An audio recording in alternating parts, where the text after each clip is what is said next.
Friends, இது உங்களுடைய triple R எம்ப்ரோ சொல்யூஷன் சென்னை பிரான்ச். ஒவ்வொரு நாளும் நம்ம ஒவ்வொரு கிளாஸஸ் பார்த்துட்டு இருந்தோம். ஃபர்ஸ்ட் டே கிளாஸ்ல நம்ம டிசைன் எப்படி செலக்ட் பண்றது, செகண்ட் டைரக்ஷன் எப்படி சூஸ் பண்றது, இன்னைக்கு தேர்ட்ல ஒரு புடவையோட சாரி கலர் எப்படி நம்ம டிசைனை கரெக்டா செட் பண்றது பார்க்கலாம் வாங்க.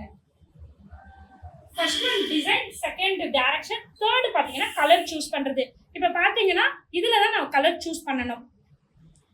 இந்த ஸ்கிரீன் வந்ததுக்கு அப்புறம் நீங்க செகண்ட்ல வந்து நான் இப்ப ஸ்கை ப்ளூ போட்டிருக்கேன். அந்த ஸ்கை ப்ளூ நான் சூஸ் பண்ணிட்டு சிக்ஸ்த்ல ஒரு காப்பர் போட்டிருக்கேன். அந்த காப்பரை நான் ஓகே பண்ணிட்டு இப்போ எனக்கு என்னென்ன கலர்ஸ் வேணுமோ, இந்த 2 ஸ்கை ப்ளூ, இந்த 6 காப்பர், நான் எல்லாமே சூஸ் பண்ணிட்டு இப்போ ரன் பண்றேன் பாருங்க.